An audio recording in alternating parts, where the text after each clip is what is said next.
Hello, beautiful people, and welcome back to my channel, The Light of Divine Love. I am your host, Kelly Miller, and I just want to say you're amazing, you're beautiful, you're awesome, I love you, and thank you for joining me. So today is day 3 of my impact experience, and we're back at the sanctuary. It's roughly around 11 a.m., and Dion comes up and asks, does anybody have anything they'd like to share? So Bill walks up, and Bill, just like all of us, have experienced in our life abuse as a child. And he had, again, an overbearing dad who just always pushed them and pushed them and pushed them in a way that was just like competing for everything. Everything was a competition to his dad. And his dad was very verbally and emotionally abusive, as well as physical, to Bill as he grew up. So Bill is up there sharing his childhood painful experience about the abuse that he took from his dad. And one of the things that he mentions is that he wants to apologize to everybody in the sanctuary for his outburst that he did on Friday. And he was very ashamed of his behavior. And we're going to talk about that right now. So when the gentleman was telling his wife, Anna, of his experience of her, when Bill saw that and became angry, he became angry because he didn't have control over what this person was saying to his wife. Bill also realized that he had been doing the same thing to his wife when they would argue and fight. Bill, just like a lot of us, have alcohol problems and would go to the bar, drink, come home, fight with the wife, and would make those same derogatory comments about his wife's weight.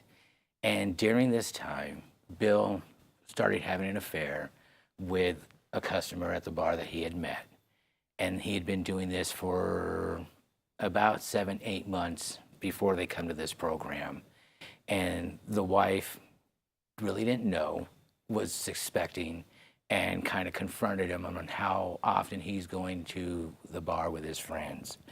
And this began to escalate to more personal attacks towards Anna. And the reason why he was so angry is his control over Anna is what this is really about, by the emotional abuse that he's giving to her. And he now sees this other gentleman saying the same thing. So he now realizes that he is not only ruining the marriage by what he's doing, he's ruining Anna. And him and Anna owned a business, I believe it was like in Georgia. They had a plumbing business that they owned together. And they spent a lot of time at work and then a lot of time at home. And you can see how certain tensions can escalate. And when you see your husband now going to the bar, spending a lot of money, doing things that he normally doesn't do, you kind of get a little concerned about what's going on. And her asking him about him just led to more and more fighting. So he's up there telling us all these things that he had been doing, and how he's been hurting Anna, in a sense purposely, to hide that affair that he has been having. And he's crying, Anna's crying, and Anna says, she goes up there and she says the most heartfelt thing. And she goes, I don't care about the other woman. I care about you. And if you love me and you want to make this work, then I'm here to stand right next to you to do that. And we are so shocked about Anna's response, because when you, again, listen to what Ted had said about the abuse that he had been doing and purposely doing to hurt his wife, that forgiveness was just mind-boggling. And so they're up there crying. We all go up there and we hug them, and they go to the back and they sit back and they cry and they have their time together before they go back to their seat. So we are now seeing what Bill's outburst towards Dion and this other gentleman was truly about, and it was about control. he didn't have it and this other person did. And that's what made him very furious. So this is a very eye-opening experience on how controlled abuse can still be very hurtful to somebody else. So he gets off the stage and Dan comes up and asks, does anybody else have anything that they would like to share? And Nancy goes up there. And one of the things that Nancy, or this is what she says, she goes, I am so heartbroken by all the pain and all the hurt that I've experienced here in the last 2 days. Her life was a very sheltered, loving environment life. And so she never experienced the emotional, physical, psychological abuse that all of us in this room had experienced in our life. And she's crying. And she tells Ted that I want to make this work. I love you, and you are so important to me. And if going through this program is going to make our relationship better, I am willing to go through this with you. And we are just blown away, like, wow, you know, I mean, you find out that your fiance has been doing things that isn't really, really good, and you're willing to continue the relationship because of the love that you have for him, which was very beautiful. And she's crying. Ted goes up there. We all go up there. We all hug her, and we tell them that we love them, that they're beautiful and they're amazing. And they go back and they sit and they have their moment together. And as I'm observing this, I see how much this program already is working on how it's changing people's, I want to say, feelings about one another. Because when you find out things like this about a loved one, your spouse, you don't know if you really want to be with that, but the forgiveness and the love was so unbelievable. So they're back there crying. I'm seeing how this program is starting to affect people and bring us together to show up for one another. And Dion goes up to the stage and asks, does anybody have anything that they would like to share? And so this experience and story is very scary. And this is very true. And Sarah goes up there, and Sarah right now is about 25, 26. Beautiful long black hair, very, very beautiful, photogenic face and smile. She had a boyfriend. And this boyfriend started out really, really well, very loving, very kind.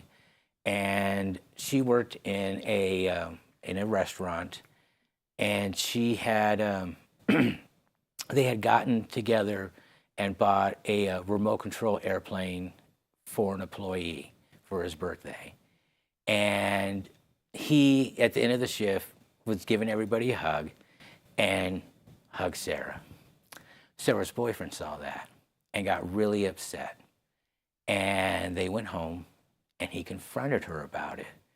And she was kind of confused in the beginning because she was thinking, like, what are you talking about? What do you mean? Who am I hugging? And he grabbed her by the back of her head and said, don't you lie to me, because I will hurt you. I want to know why you're hugging that guy. And after he described what the guy looked like, she goes, oh my God, that's an employee. And it was his birthday, and we bought him a remote control airplane so that, you know, because he liked, you know, those types of RC planes.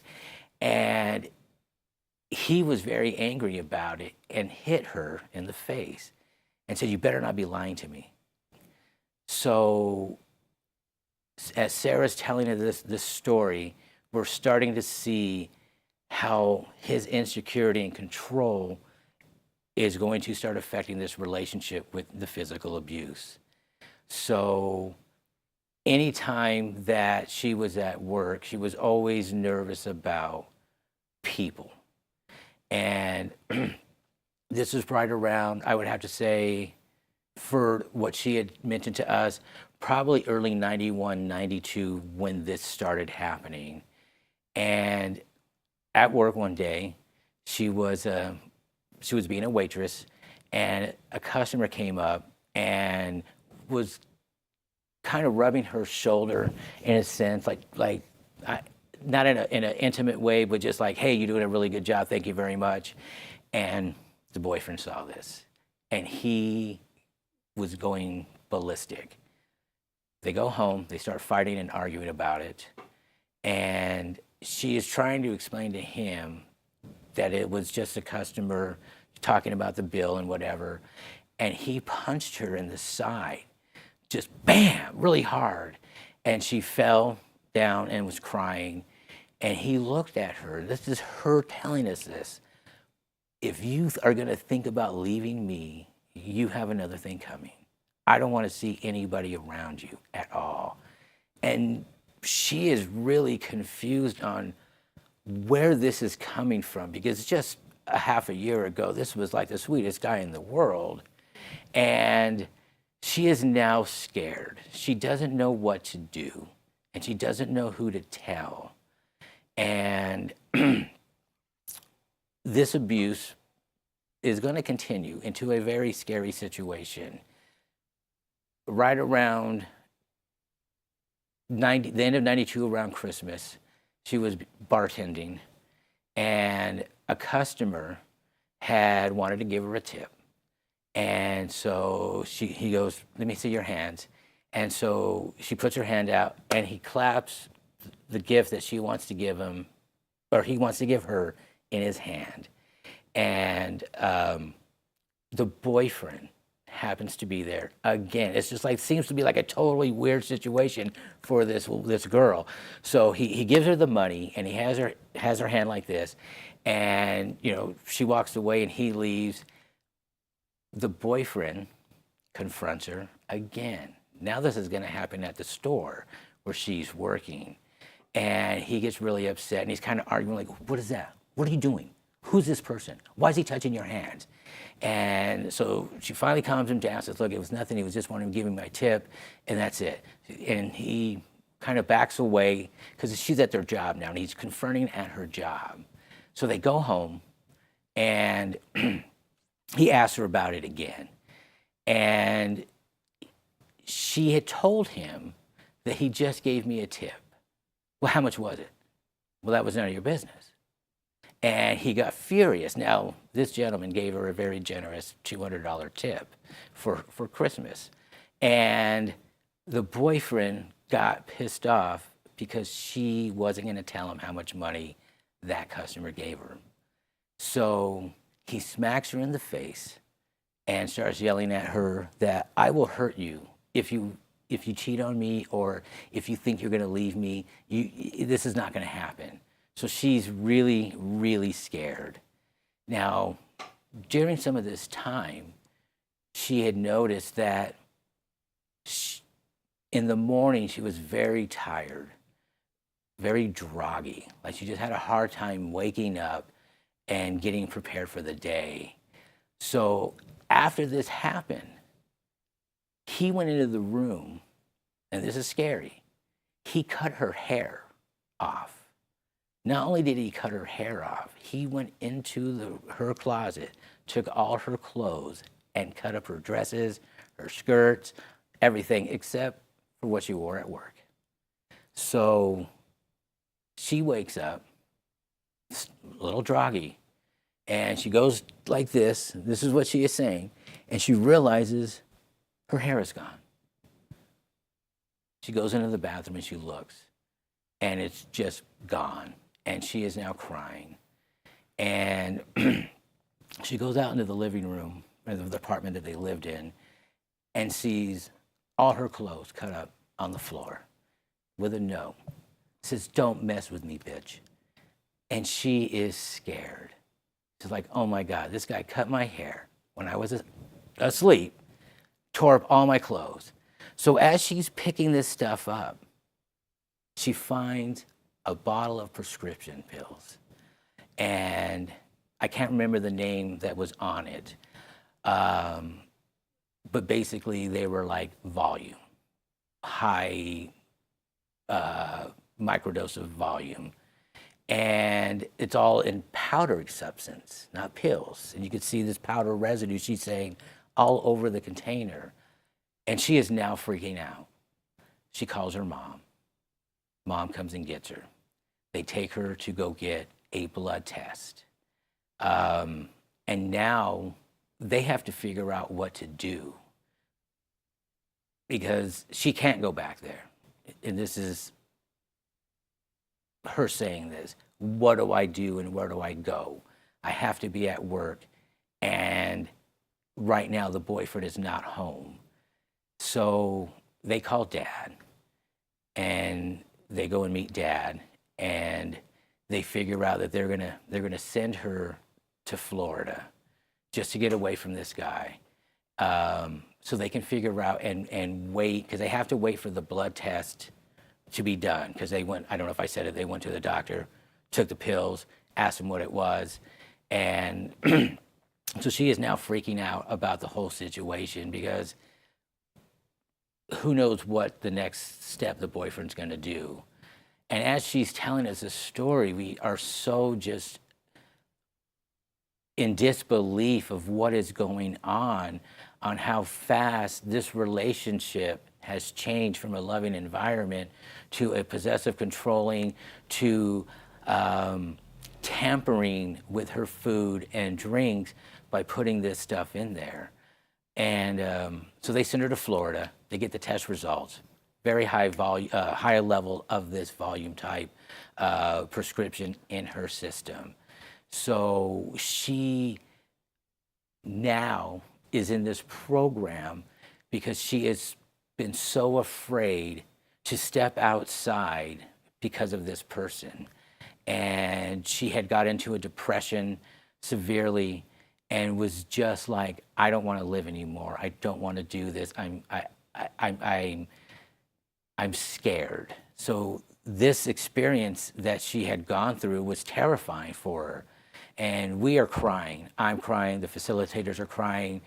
The buddy goes up there, hugs her. We go up there, and we're hugging her. And I don't know what, like, wow, like, I am so just terrified for this young lady. And we pick her up off the stage, and we carry her towards the back, and kind of like crowd surfing with her. And we take her to the back, and we let her lay there and cry because she is just torn up. The last year and a half of her life has been in fear because she doesn't want to trust anybody. She doesn't want to go to work. She doesn't want to leave the house. And she has become, as a parent, as she said, her parents said, complacent in her little bubble of safety. And they could see that it was really starting to affect her emotionally. And so that's why she was joining this program. I have no idea how everybody learned about some of this program here, but this is a very true story, and it was very scary for us to hear because after hearing everybody else's story and their pain and what they were going for, when she came up and was telling this, we were just really just, again, heartbroken by the fear that this young lady had been living in. And so she goes back, and she's sitting there, and she's crying and getting herself together with her buddy. And we're down to one of the last stories that I want to share today before we move on to something else. So Deanne comes up and asks, does anybody else have anything to share? And so Michelle goes up there. And Michelle is roughly around in her mid-50s and starts talking about her childhood abuse that she experienced when she was growing up, on how she was hurt by a neighbor kid that abused her for his own selfish needs. And she had never told anybody about it, and she had lived with that abuse for a long time. Well, as she got older in her life, she became a doctor. And just about a half a year ago, she found out that she has uterus cancer. And it has been starting to spread. And she is very terrified in her life. She's been helping people in medicine for almost 20 years. And here she is now looking at the possibility of losing her life. She had separated from her husband a few years ago, and it was just her and her daughter. And she didn't want to not live because her daughter is going to get married, and she's anticipating that future grandchild that she can't wait to hold. So her reason for being there is dealing with her childhood abuse that she experienced from a neighbor kid down the street, and the psychological and emotional tyranny in her own mind with, I'm going to die. I have to get this taken care of, and what happens if it doesn't work? And again, this is, 1995. Medicine is not at the level that it is today in 2025. And so she was very, very afraid that she wasn't going to be here for her daughter and for any grandchild that she was going to have. And she's crying. Again, we're all crying. Her buddy goes up there, and we're all hugging her, and we're all just telling her how beautiful she is and how much that we love her, and she's going to be okay, and she's going to make it through. And we give her the same experience that we did for Sarah. We pick her up and we crowd surf her out towards the seating area, and we just hold her right there. And all of us, you can hear people praying, and we're all crying. And we lay her down and we let her cry and be with her buddy. And so this day to day, on day 3, we already see so many breakthroughs for people because, again, in the beginning, none of us trusted anybody. None of us cared about anybody. After Saturday's experience for everyone, we are now becoming a unit. We love one another. We are caring about each other. We're showing up and telling them that you're beautiful, you're amazing, we love you, and everything's going to be okay. So you can already get a sense on how everybody is challenging their own challenges and having their own breakthroughs. So this is about maybe 2:30, close to 3, and they're going to give us a lunch break. And they give us an hour-and-a-half lunch break, which is really weird because the last ones had only been an hour. So me and my buddy Arnold, we go to lunch, and we're sitting there and we're just talking about what we just heard and how all of these stories are affecting everybody. Again, the facilitators are crying, we're crying. We feel a sense of relief, but yet there's still so much heartache and so much hurt. It's kind of like, when you watch a movie and you walk away from it, you're like, God, dude, that really sucked. I'm glad that wasn't me. So we go back to the sanctuary, and they bring us in the back way, and we're a little confused by it. And so today we have 2 extra people.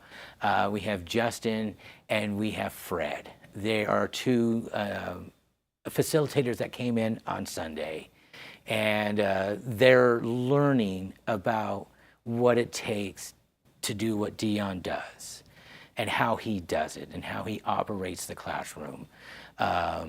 So we all come in, and when Fred goes up to the stage and asks us how we're all feeling, and we're like, yeah, well, we're feeling okay.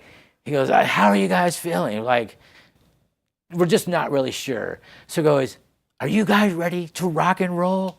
And we're like going, what are you talking about, dude? And he goes, the hottest band in the world, Twisted Sister.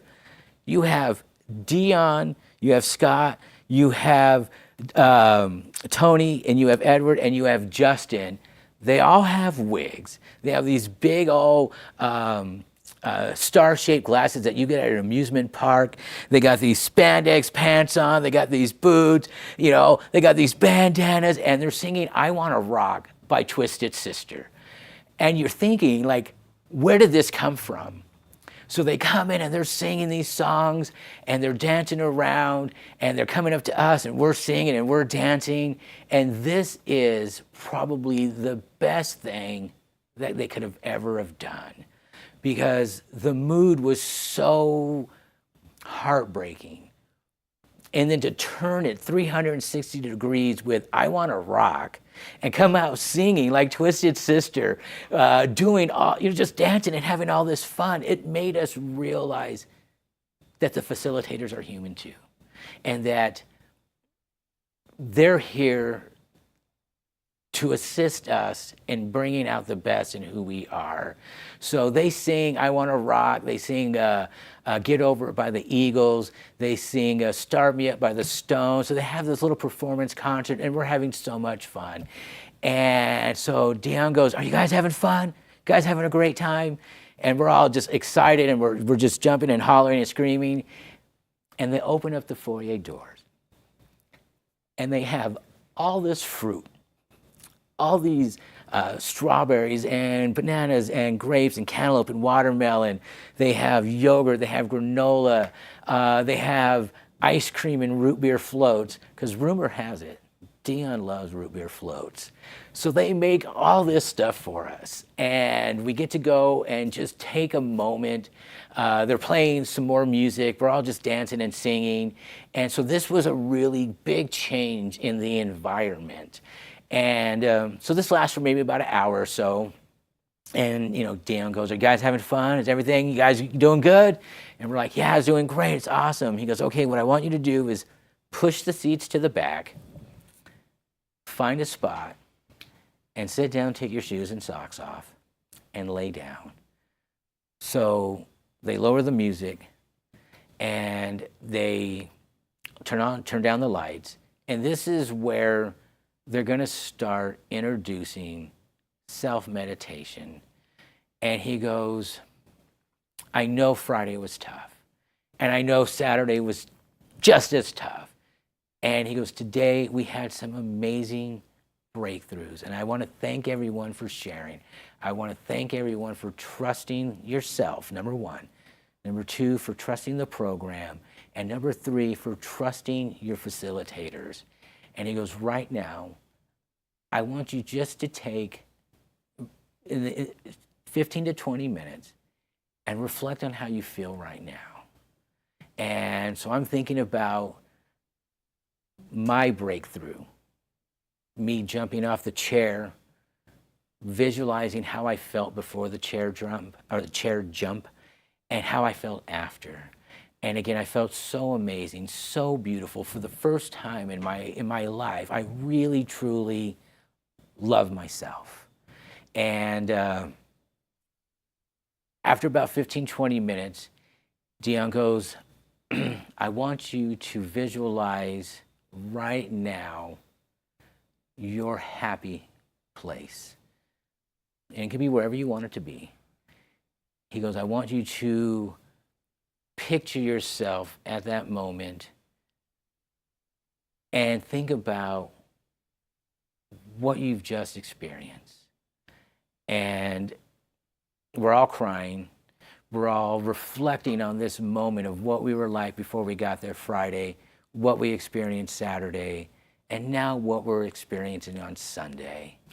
And it was such an amazing change, again, from what we had experienced, because now we feel uplifted. We really do feel inspired in our lives. And the last thing he goes, now I want you to spend the next 15 to 20 minutes and visualize where you want to go from here. What is your next step in your life that you want to see happen for you? And, at that moment, all I think about is playing music and concerts. So I'm laying there visualizing about myself playing concerts and how amazing that experience would be for me. And that if I keep working hard enough and keep focused, that can happen. And so this is now probably about 8:30, 9 o'clock. And so they tell everybody in a few minutes we're going to turn the lights on. and we're going to get ready to wrap up the third day of Impact and send everybody home. So we get up, put our shoes and socks on, we get our chair, and we're sitting there, and Dion comes up and he goes,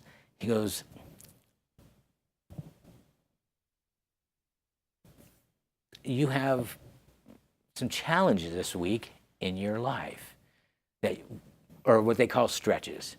And so before we go home, this is our challenge for ourselves for the week.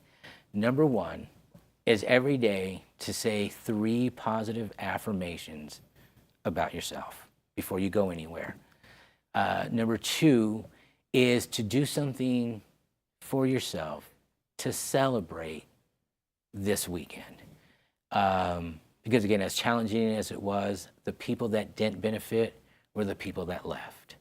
And so that's why they wanted us to do something for ourselves. The third thing that they wanted us to do was to apologize to someone in our life where we were having a bad relationship. Whether you were right or wrong, just apologize and try to mend that relationship. Because relationships, again, are very important. And again, those are sometimes the only things that we can really lean on. So the fourth thing that he asked us to do was to find a stranger and buy them lunch and spend 30 minutes with them. And that could be a challenge. And the fifth thing that he wanted us to do was to find someone who needed assistance. So one of in the Impact Center, the word that they don't like to use are these 2 words: victim and help. I am not a victim. I am an overcomer. I am a survivor. That's what I am. Did something bad happen to me? Yes. Am I a victim? No. The second thing is help. Help, and how they are using it is a victim mentality of thinking. And so Dion's phrase is, he goes, if you're getting eaten by a shark, I'll help you. But if he needs me to do something for you, I'll assist you. So they're trying already now to get us to reprogram how we see words and how we use them. So it was to find someone who needed assistance, was the fifth thing that they wanted us to do. And so Sunday was a really amazing day for all of us, because we felt so empowered by just what the facilitators did for us, with all the food and the fruit and the root beer floats and all that, and then the I Want to Rock and Start Me Up and Get Over It, and they played so much music, and all the music was just there to really kind of lift us up and inspire us to again get out of the comfort zone, have fun. So that was my third day experience at Impact, and I am so glad at this moment that I stayed, because in one of the episodes, or episode Trust, I wasn't really sure if I wanted to go back. And it was really Arnold that said, give it one more day. We're going to be there together.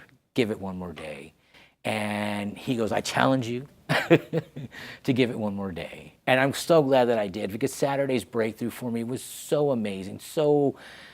It was something that I truly needed in my life. And then Sunday, having all of that fun and just experiencing the facilitators at a different level was really beautiful. So now that Dion has given us our challenges for the week, our stretches, we're all getting ready to go home, and all the facilitators are lining up by the door. You got Sharon, Carolee, Scott, Tony, Edward, Justin, and Fred, and at the very end is Dion. So everyone's walking up and they're getting hugs, and the facilitators are whispering something in their ear. So I get to my turn, and all of them are telling me I'm beautiful, I'm amazing, I'm powerful, I'm inspiring, and that they love me, which is a great feeling to be able to receive that from them. So I get up to where Dion is, and I'm looking at him in his big blue eyes, and he shakes my hand and he gives me a big hug, And he whispers in my ear, I'm proud of you. You're amazing. You're powerful. You're inspiring. And I love you. And that was just a great feeling because, 48 hours ago, Dion's experience of me is I'm untrustworthy. I'm a liar. I'm a user. I'm a manipulator. I'm a taker.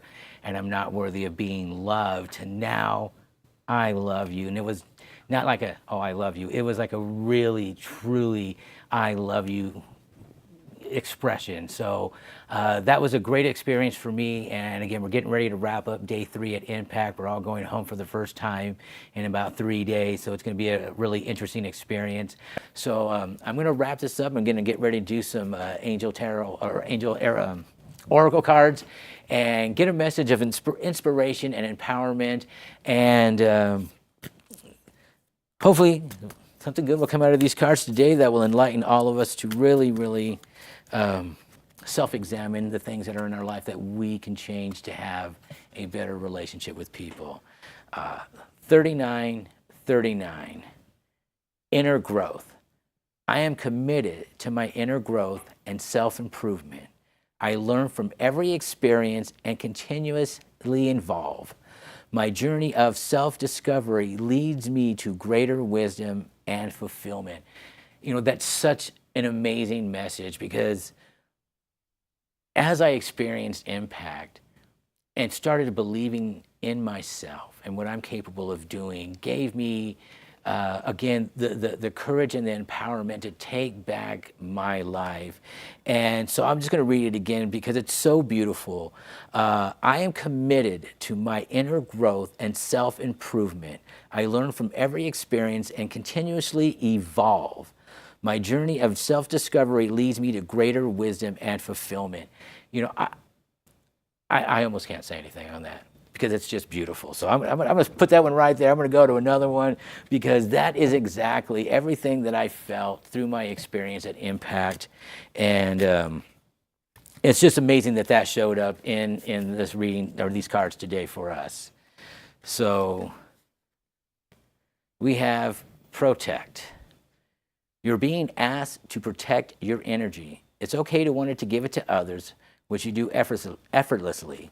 It's important, though, that you set healthy boundaries with your energy before doing so. Now is the time to get some protection in place. That's really amazing because our energy is so important to us. And when we give it to people, we are usually giving it to people to inspire them and encourage them and empower them to do something great, whether it's a sports game or acting or whatever it might do. So it's good to set some type of boundaries for yourself so that people don't take advantage of you and your energy and leave you just depleted. So that's a very beautiful message, and I like that one. So we're going to do this one now. This is my Angel Whisperer card right here. I hope everyone's having an amazing day. I thank you truly for being here today and watching these videos. And I really do hope that they are empowering you and encouraging you to, again, look into your own life, deal with your own challenges, overcome them, and create a better relationship status with people in your life that you love. So this is 777, and it's alignment. Your progress is recognized, and alignment is here. It is within your reach. The whisperer is reminding you to stay the course and feel the source working through you. Your gifts are being recognized. My bad. Your gifts are being recognized. And then it has an affirmation. It says, I blossom and bloom and use my gifts. All the things simply align as I feel the feeling of the divine. That's a very beautiful message. Again, alignment is really important when you are not in sync with your mind, body, and spirit. It's really difficult to attract those things that you're trying to attract through abundance. And The whisperer is reminding you to stay the course and feel the source working through you. When you feel positive and you're energetic, it's like nothing can really stop you because you're focused. You're totally aligned with the universe. And that's what I've been working on through meditating, to be able to align myself every day before I go out to work, that this is going to be a beautiful day. I have great things coming my way, and I'm happy to be alive. And I put that out there in the world. I blossom and bloom and use my gifts. All the things simply align as I feel the feeling of the divine. That's a very beautiful message, because again, just like a flower has a process that it has to go through. And when it reaches that, it blooms and it comes to life. And that is its life-giving energy. And we are the same thing. We are a energy within ourselves. And that's when you're truly aligned. You could feel that power resonating through your body of confidence and amazing self-esteem that you are capable of accomplishing, overcoming any of the things that are challenging you in your life. And those are very, very beautiful messages. And again, I'm going to link all these 3 cards together to truly about inner growth, because when you take the time, like I did when I went through Impact, to get that stuff out of your life, you are now going to be able to grow in a different level and ascend. And so that's a very beautiful message. I hope this story resonates with you and empowers you to make those changes that are affecting you, your life, the people in your life, your relationships, whether it could be a boss, a coworker, a boyfriend, girlfriend, whoever it might be, to try to mend those things in your life, because once we're gone, we're gone. And we don't get to have that time back to say, I'm sorry, I miss you, I love you, I wish I would have been more understanding and forgiving to you. So I thank you very much for watching this. It's been my pleasure to be here today. God bless you and have a great night. And again, thanks again for watching. Bye.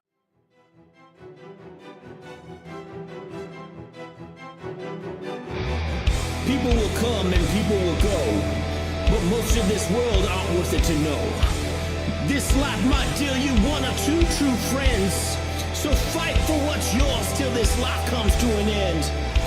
Some will try tempting your heart's desire, lifting you up while they set you afire. So don't ever keep your true feelings in check, 'cause nothing's worth losing your self-respect.